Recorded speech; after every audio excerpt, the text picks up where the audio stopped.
তোমাদের সাথে শেয়ার করব বিকেলের নাস্তায় ফিদা হয়ে যাওয়ার মতো এমন এক গোপন নাস্তা বানিয়ে নিলাম। এই মিনি আলুর সিঙ্গারার গোপন রেসিপি। দোকানের মতো পারফেক্ট সিঙ্গারা বানানোর সব সিক্রেট জানতে পুরো ভিডিওটি না টেনে শেষ পর্যন্ত দেখার অনুরোধ রইল। তো আজকে আমি এই সিঙ্গারার রেসিপিটা তোমাদের সাথে শেয়ার করব একেবারে সহজ পদ্ধতিতে। তো হাই গাইস, আসসালামু আলাইকুম, welcome back to my channel. কেমন আছো তোমরা সবাই? আশা করছি ভালো আছো। আল্লাহর রহমতে আমি অনেক ভালো আছি। তো গাইস, সিঙ্গারার পুরটি তৈরি করার জন্য ফার্স্টে এখানে আমি নিয়ে নিয়েছি তেলের মধ্যে দিয়ে দিছি পেঁয়াজটাকে হালকা সফট করে ভেজে নেব। আর সফট করে ভেজে নেওয়ার পরেই কিন্তু এখানে আমি অ্যাড করে দেব আদা রসুনের পেস্ট। আর এই আদা রসুনের পেস্টটাকে দেওয়ার পরে হালকা তেলে ভেজে নেব। তো ভেজে নেওয়ার পরে দেখো অনবরত নেড়ে চেড়ে তারপর হচ্ছে এই পেস্টটাকে ভেজে নিতে হবে। তো ভেজে নেওয়ার পরে কিন্তু এখানে আমি রেগুলার যে মশলাটা ইউজ করি সেটা কিন্তু এখানে আমি অ্যাড করে দেব। তো মশলা এখানে কিন্তু আমি মরিচটা একটু বেশি ইউজ করছি, হলুদটা একটু কম। তো মশলাটা দেওয়ার পর অনবরত নেড়ে চেড়ে তারপরে একটু ভেজে নিয়ে এখানে অ্যাড করে দেব পানি।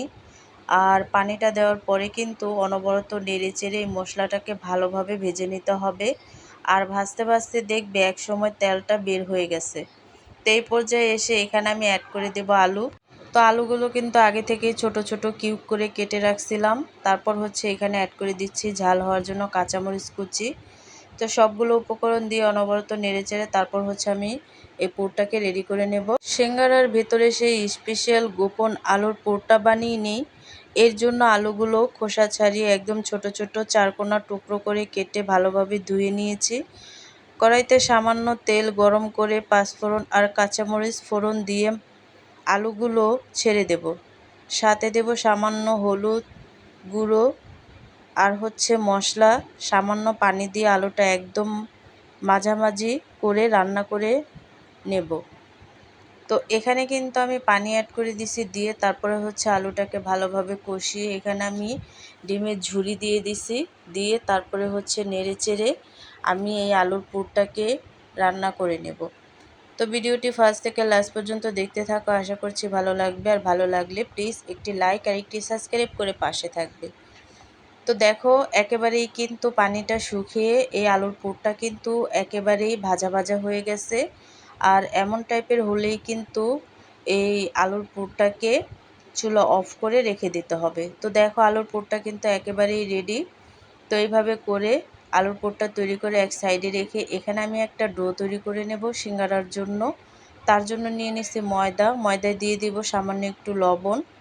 আর হচ্ছে এখানে আমি অ্যাড করে দেব রেগুলার রান্না করা তেল, দিয়ে তারপরে হচ্ছে ময়ম করে নেব। আর এই ময়দাটা যতটা ময়ম করবে সিঙ্গারাগুলো কিন্তু ততটাই খাস্তা হবে। সিঙ্গারা বানানোর জন্য প্রথমে আমরা ডো খামিরটা তৈরি করে নেব। একটি পাত্রে ময়দা, স্বাদ মতো লবণ, সামান্য কালো জিরা দিতে পারো, তো আমি কালো জিরা ব্যবহার করিনি। আর 2 টেবিল চামচ সয়াবিন তেল দিয়ে হাত দিয়ে খুব ভালো করে ডলে ডলে মিশিয়ে নেব। তেলটা ময়দার সাথে ভালো করে মিশলে অল্প অল্প ঠান্ডা পানি দিয়ে একটা শক্ত ডো তৈরি করে ঢেকে রেখে দেব 20 মিনিটের জন্য। তো দেখো ডোটা কিন্তু তৈরি হয়ে গেছে। আর এই ডোটাকে কিন্তু 20 মিনিটের জন্য রেস্টে রাখতে হবে, যাতে ডোটা আগের চাইতে অনেক বেশি নরম হয় আর সিঙ্গারাটা তৈরি করতেও জানি খুব সহজ হয়। তো দেখো আমি কিন্তু 20 মিনিটের জন্য ডোটাকে রেস্টে রাখছিলাম। তারপরে হচ্ছে অনেকটা নরম হয়ে যাওয়ার পরে ছোট ছোট লেচি কেটে নিচ্ছি। আর তোমরা যে যেমন সিঙ্গারা তৈরি করবে তেমন লেচিই কিন্তু কেটে নিতে হবে। তো দেখো আমি কিন্তু ছোট ছোট লেচি কেটে নিছি। তো এই লেচিগুলো কিন্তু তারপরে হচ্ছে সিঙ্গারা তৈরি করব, একটা লেচি আমি নিয়ে নিছি।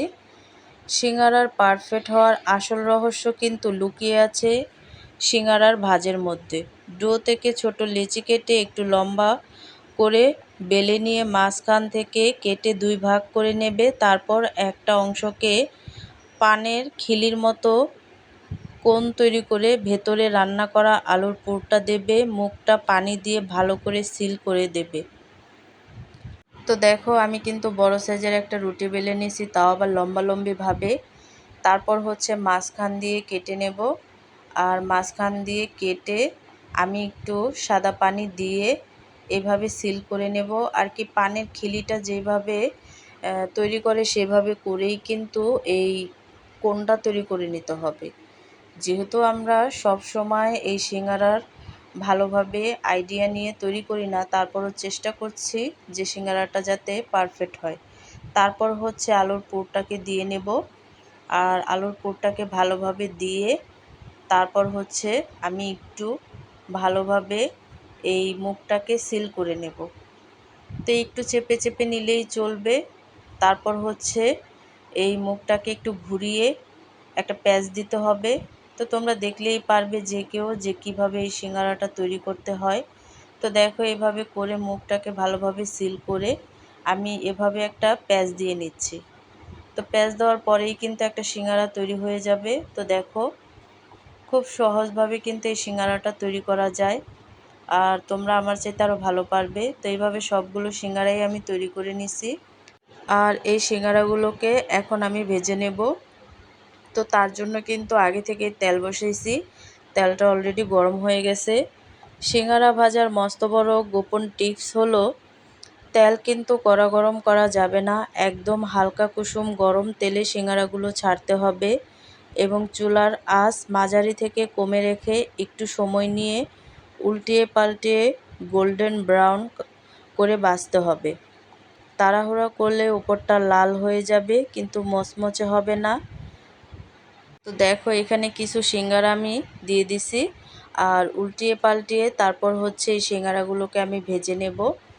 একটু উল্টিয়ে দেব আর একটা একটা করে উল্টিয়ে দিলে কিন্তু এপিঠ ওপিঠ দোনো পিঠ কিন্তু ভালোভাবে এই সিঙ্গারাগুলোকে ভেজে নেওয়া যায়। আর তোমরা কিন্তু চাইলে এই সিঙ্গারাগুলোকে আরও কমিয়ে তারপরে হচ্ছে ভেজে নিতে পারো, তো তাতে অনেকটা সুবিধা হয়। তো আমি কিন্তু প্রত্যেকটা এভাবে উল্টিয়ে দেব যাতে প্রত্যেকটা ভালোভাবে ভাজা হয়। দেখো 10-12 মিনিট পর আমাদের সিঙ্গারাগুলো কতটা খাস্তা আর লোভনীয় দেখাচ্ছে। এবার এগুলো তেল ছেঁকে তুলে পরিবেশন করে নেব। তো এভাবে করে সবগুলো সিঙ্গারা আমি ভেজে নেব আর ভাজতে তেমন একটা সময় লাগে না। তো দেখো সবগুলো সিঙ্গারা আমি ভেজে নিচ্ছি। তৈরি হয়ে গেল আমাদের দারুণ মজার মোচমোচে সিঙ্গারার রেসিপি। রান্নাটা হলো একটা শিল্প, আর এই শিল্প নিখুঁত হতে হলে প্রয়োজন কিছুটা ধৈর্য আর অনেকখানি ভালোবাসা।